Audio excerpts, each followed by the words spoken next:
Olá, boa noite.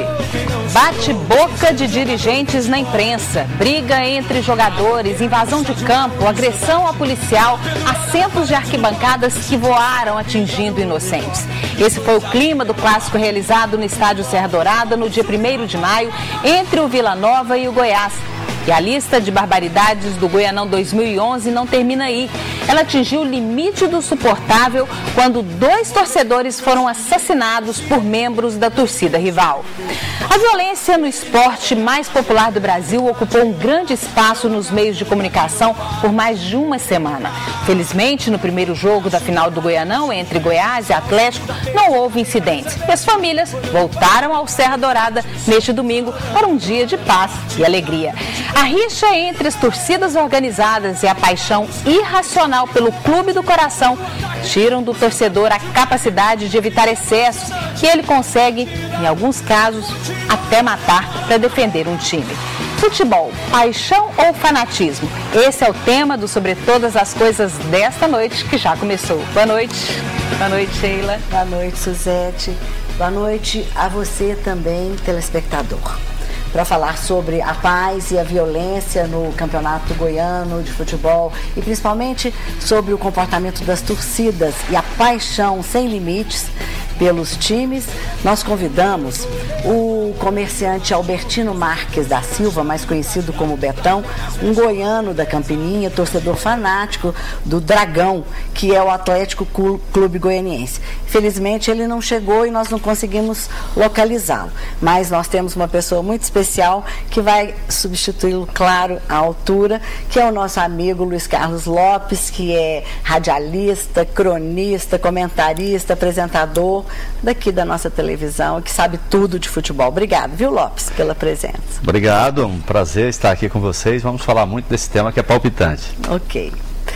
Olha, encoberto por um capacete negro, Julian se transforma em Dart Verde quando seu timão está em jogo. Eu estou falando do nosso outro convidado, o produtor gráfico Julian Alves Costa. Boa noite, querido. Obrigada pela sua presença. Viu? Boa noite. Mais uma vez eu agradeço pela oportunidade, de estar aqui debatendo um assunto que eu também gosto e sou apaixonado por futebol. E uma boa noite especial para todos os esmeraldinhos espalhados por essa galáxia. Ok, obrigadão pela presença. Para mediar este nosso bate-papo está aqui a Cássia Kelly Gomes Silva, que é psicóloga da Secretaria Municipal de Saúde, psicoterapeuta de base analítica, com mestrado em psicologia do esporte, do trabalho e das organizações. Boa noite, querida. Muito obrigada pela presença. Obrigada mesmo por ter vindo. Eu é que agradeço a oportunidade de aqui estar. Ok. Você, telespectador, pode participar do nosso programa. Basta você enviar um e-mail para o nosso e-mail, que é o Sobre Todas as Coisas, tv@hotmail.com, ou também dar uma tweetada aqui através do nosso Twitter, que é o @sobretodas. Eu espero você. Eu queria começar fazendo uma pergunta ao Julian, e depois eu quero até que o Lopes comente um pouquinho para a gente, se justifica tudo e qualquer atitude por amor a um clube. As atitudes de âmbito assim, de violência não justifica, né? Eu tenho a minha opinião a respeito disso, que as pessoas são privadas de oportunidades e às vezes não têm acesso à informação, à educação, que poderia dar-la um comportamento diferenciado perante a sociedade. E quando essas pessoas se juntam, e junta muita gente, elas se sentem fortes, principalmente quando está relacionado a torcidas organizadas. Eles se sentem fortes, porque eles são excluídos de várias coisas, educação, cultura, como eu já havia dito. E de repente ali, todo mundo junto, acham um torcedor de outro time rival, são 10 contra 1, e eles começam a fazer aquelas atitudes de violência, e tomar camisa, levam como troféu. Isso eu acho realmente assim, lamentável que aconteça. Não acontece só em Goiás, não, acontece no Brasil todo. Até fora do Brasil, né, Rúlio? Começou com os hooligans, na verdade, são os mais famosos, né? Uhum. Na Inglaterra começou esse movimento, lá agora parece que tem modelos de o torcedor que se envolve com violência não pode ir no estádio. Mas assim, é difícil você comparar um país de primeiro mundo com o Brasil, que ainda se encontra em desenvolvimento. Mas Lopes, só um minutinho, Ruligan. Essas coisas de violência nos estádios, a gente via, Suzete, há mais de 20 anos. Em 90, 91, já era manchete em jornal, tanto na Inglaterra quanto na Alemanha, não é verdade? Sim. Será que até essas coisas demoram muito, infelizmente chegam, mas demoram muito a chegar aqui? Lá na Europa eles já controlaram isso? Mas a violência aqui no Brasil também ela é histórica, né? Nós temos violência desde que existe o futebol, nós temos violência. Ela cresceu muito com os problemas urbanos, com todos os problemas urbanos.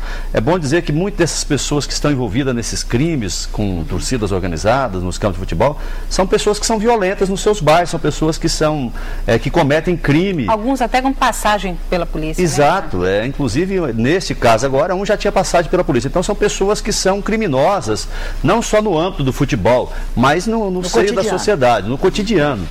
Então é bom dizer que essas pessoas, elas têm esse histórico, elas já têm essa predisposição para isso. Aí a gente vai discutir os problemas, por que elas são assim, por N motivos, né? Mas para resumir em termos de futebol, é bom dizer que elas são assim. Agora o Dart já falou uma coisa que a doutora Cá certamente vai bater em cima disso, aquela coisa de você estar em grupo e potencializar. Você já tem um potencial, e esse potencial cresce quando você se junta em grupo. Daí esse problema. Eu sou um fã incondicional de torcida organizada pelo papel bonito que ela exerce, levar bandeira, de conduzir, de gritar, incentivar o seu time. Ela que faz o barulho no estádio de futebol. Essa que é a realidade. O outro torcedor, mais ou menos, no Brasil, quase todo é tenista. Senta lá e fica vendo a bola bater de um lado, do outro. Então a torcida organizada é que dá o tchan, é que dá o barulho no estádio de futebol. Espetáculo, né? Ela faz. Mas aí, daqui a pouco, eu estou mudando de lado. Se é para diminuir a violência, vamos acabar então com as organizadas. Porque é mais ou menos como Israel e Palestina. Se ninguém muda de lado, se ninguém cede, não vai ter paz ali naquela região nunca. Então eu mudo de lado. Eu sou favorável à torcida organizada, eu passo para o outro lado. Eu passo a ser contra para ver se a gente faz alguma coisa, se a gente caminha para ter essa paz. Agora é bom dizer que não é só isso que vai resolver. A gente tem um negócio de tratar no Brasil, medida única. Isso aqui fez, acabou. Não, não é assim. É um passo que a gente vai dar nesse sentido. E a gente tem coisa demais para falar, né? Porque falar é uma coisa. Toda vez que existe um clima desse, uma situação dessa, um crime, depois de um jogo, todo mundo se mobiliza, a imprensa fica uma semana falando, daqui a pouco todo mundo esquece, a gente não vê nada de prática. Mas daqui a pouco a gente fala sobre isso, porque o Julian falou uma coisa interessante, que é o que a gente percebeu lendo e trabalhando esse tema, em todas as análises sociológicas, culturais, psicológicas, com relação a esse perfil desse torcedor. É uma questão, eu até anotei 3 palavras que ele falou, a questão de educação, de informação e uma questão cultural. Você concorda com isso, Kézia? Pois então, quando a gente para analisar esse fenômeno chamado futebol no nosso país, e a gente está tratando de um assunto que aconteceu na nossa região, a gente tem que se ater a um detalhe interessante, assim, importante.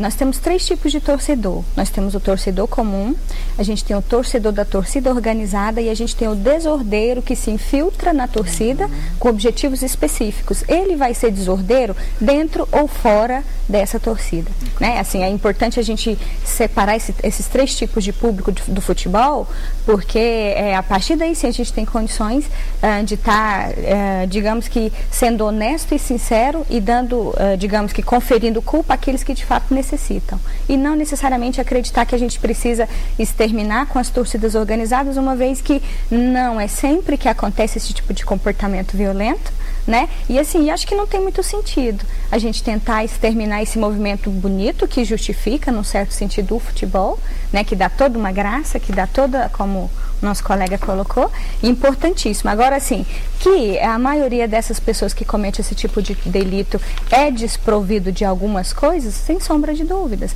Uma pesquisa feita sobre, tudo bem que não é futebol não, mas feito com hóquei nos Estados Unidos, e eles levantaram 4 características específicas dos desordeiros. Se é que eu posso dizer desordeiro. São jovens, né, destituídos digamos que da escala mais baixa da sociedade, pessoas sob efeito de álcool na maioria das vezes e em situação de multidão. né? Então, assim, são coisas que naturalmente instiga essa redução da consciência, né? É como se reduzisse a consciência, elevasse aspectos inconscientes e aí sim torna propício esse tipo de comportamento. Há muitos estudiosos, pesquisadores que atribuem mesmo esse tipo de comportamento a pessoas que não tiveram acesso à educação, à cultura, à higiene, à saúde. Então, eu li também a respeito disso, o que você diz está confirmando o que a maioria dos pensadores e dos estudiosos. Será isso? Eu quero, assim, não necessariamente somente isso, eu quero complementar da seguinte maneira.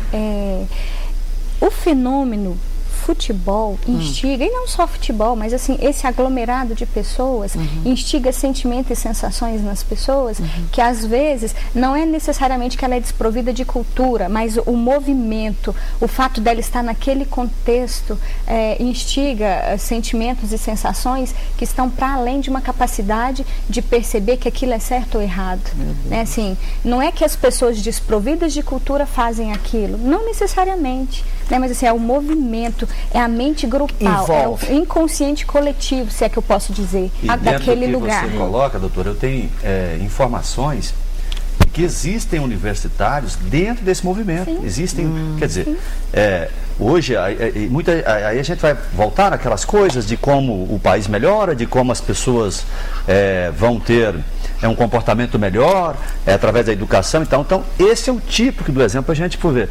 Por exemplo, quando eu saí de Mineiros, em 1880, não tinha uma faculdade. Não tinha uma faculdade.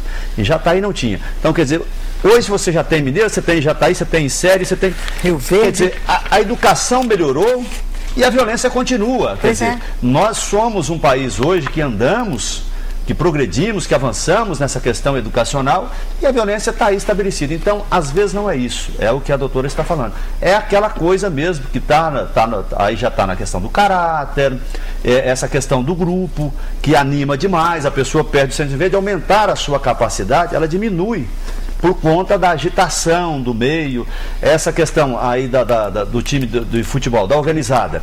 Eu acho que daqui a pouco você, como eu disse, eu sou realmente favorável às organizadas, mas daqui a pouco se tirando, é mais um escudo que ele perde. Ele vai estar ligado a um time, mas ele não vai estar ligado mais a uma organização, a uma torcida. Então é uma situação a se estudar. Agora que tem universitários no meio disso aí, infelizmente tem. Rolim, você conhece a grande maioria desses torcedores? Não, o Lopes estava falando, eu estava lembrando do episódio, porque eu já participei também de torcida organizada, né? Já morei um ano na Força Jovem, um mês, quando eu vim para Goiânia, porque eu sou natural de Rio Verde. Eu morei um mês na torcida, mas assim, não fazia muito parte do meu ambiente, a linguagem, a forma, né, que eles ficavam ali no seu cotidiano.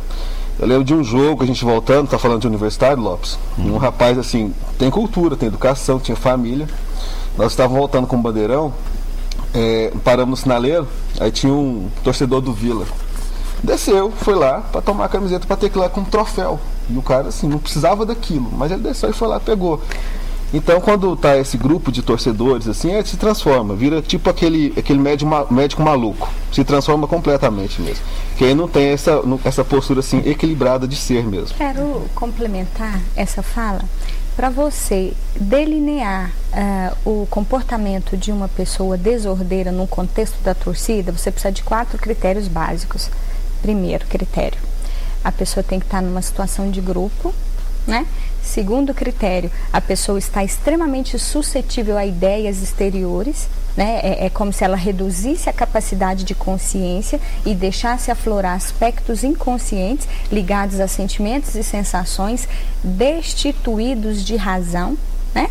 Você pega uma pessoa que está com baixo limiar de consciência, um limiar de inconsciência aflorado, extremamente suscetível a sugestões exteriores e num conglomerado onde existe essa redução de capacidade de crítica, a pessoa vai se render a quase qualquer influência. E aí é muito o limiar de alterar uma sugestão provinda de um sentimento em um ato que dá um comportamento, fecha o ciclo para você dizer que se trata de um desordeiro num contexto de torcida. Certo.